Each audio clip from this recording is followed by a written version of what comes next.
Star Trek animation is back on our screens for the first time in over 45 years. So let's warp in and take a look at all the juicy details.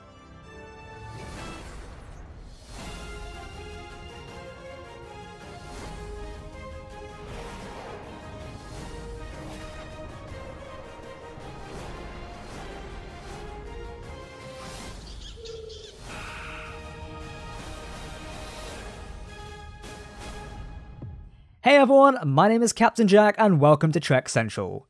Today we're of course talking about one of the latest Star Trek short trek episodes, Ephraim and Dot. This episode released today alongside The Girl Who Made the Stars and is available to watch on CBS All Access right now. We'll be analysing and reviewing the other episode tomorrow, so stick around for that. Just as a warning, this video will contain spoilers, so you have been warned. To our international viewers, sadly there is still no word on when these short treks will become available to yourselves. Though at the moment it strongly looks like it'll be sometime in 2020, most likely after the release of Star Trek Picard, but we'll keep you updated. So this short trek is featured around the species of the tardigrades. Since its return, Star Trek has loved to talk about this species of creature, even making use of one in Star Trek Discovery Season 1.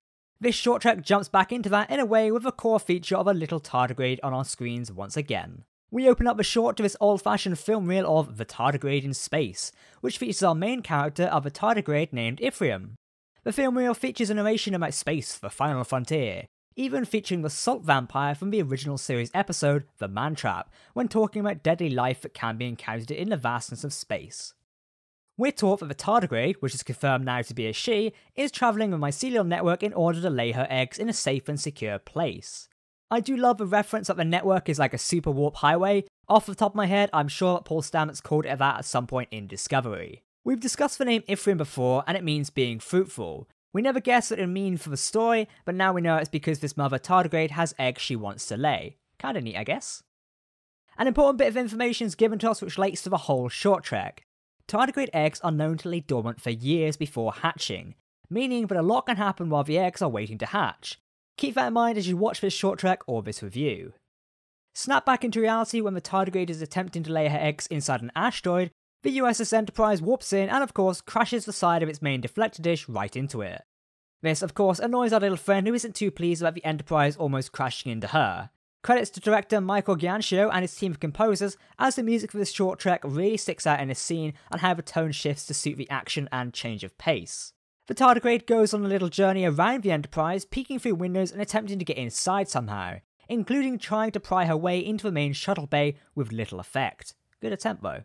Here is where things start to get really interesting for me. The tardigrade peeks through a window into sickbay of the Enterprise, only to find James T. Kirk, Dr. McCoy, and Khan. Yes, you heard me right there. The audio for this segment seems to be taken right out of the first episode when Khan appeared, as we can hear Kirk and Khan talking about his people, all 72 of them who have survived in their life support canisters. The tardigrade, who's now watching from the outside of a window as the men discuss their plans, which we, of course, know a lot about from Trek history, especially how that went down in the long run. Now this is where I was really engaged by the short trek. Building into Trek's past, into the future is fantastic, and really a great way to honour what has come before, and also with the new content we get now. I think we can all agree that some of the original series episodes are simply the best, so now revisiting them inside of these little animation projects like this is simply fantastic. I honestly love it. Moving on with the story, while the tardigrade is attempting to get inside of the Enterprise via scratching of a window, the Dot 6 droid appears out of the airlock after detecting an intruder.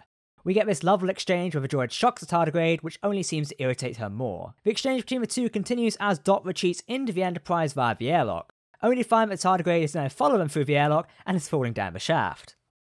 I have to admit, usually I don't find these things funny, but it did put a smile on my face to see a cute tardigrade falling down an airlock corridor, crashing into the Dot 6 droid, and then crashing to everything else, including a ton of Starfleet uniforms.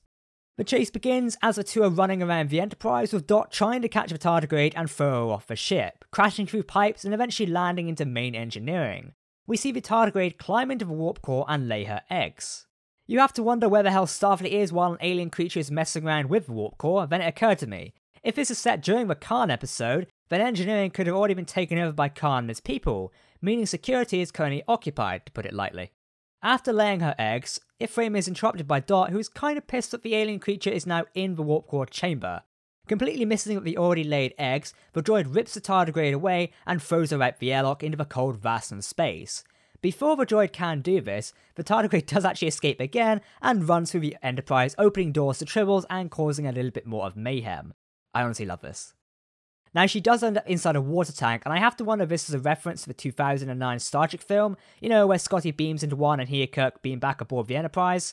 While this is going along, we see that time has progressed slightly, with Sulu outside the glass, shirtless and warning off some obviously confused and concerned people. We know what episode this is from. If you can name it, let us know in the comments. Once flushed out to space, Dot has the comical phrase of waving goodbye to our cute tardigrade and saying, "Live long and prosper." I did find this quite funny, and this is just something hilarious about a droid waving goodbye and saying that. Cue what I think is the best moment of this entire short trek, and that is being the chase scene. The USS Enterprise goes into warp onto its next journey, but this time the tardigrade follows. It's interesting how this plays out because the warp and mycelial journey implies the tardigrade followed the Enterprise through time and space.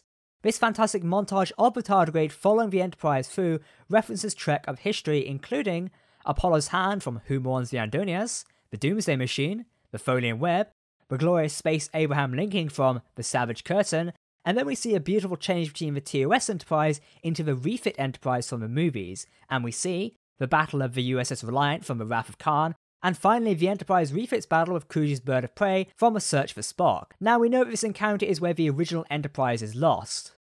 All this time the tardigrade has been chasing the Enterprise after she laid her eggs in the engine room. Finally catching up to the Enterprise, which is some many years later, the iconic starship is in her final battle against the Bird of Prey under the command of Commander Kruge. As the battle ensues, the tardigrade flies into the now wrecked saucer section of the Enterprise to find her eggs. Flying straight by the Dot 6 droid who is attempting to save the ship by putting out the fires, you almost have to wonder what the droid's reaction to seeing the tardigrade again is. He must be like, really? After all this time? Seriously? Cue another little segment of a small battle between Ephraim, who is trying to save her eggs, and Dot, who is trying to repair the ship, which is falling apart around her. The music really builds this common exchange between the two, especially as the droid is swinging the tardigrade around by what I presume is her tail? Moving on, the tardigrade is once again thrown out of the Enterprise by airlock, a real recurring theme in this short trek. All of this is a little too late when the self-destruct sequence activates and the Enterprise starts to explode as she's destroyed above Genesis. Luckily, the Dot 6 droid finally notices the tardigrade eggs and decides to save them, just as the Enterprise explodes around them. We get this typical story scene of the tardigrade feeling upset that her eggs are gone, only to see that the Dot 6 droid, who is now very badly damaged, managed to save them before the starship exploded.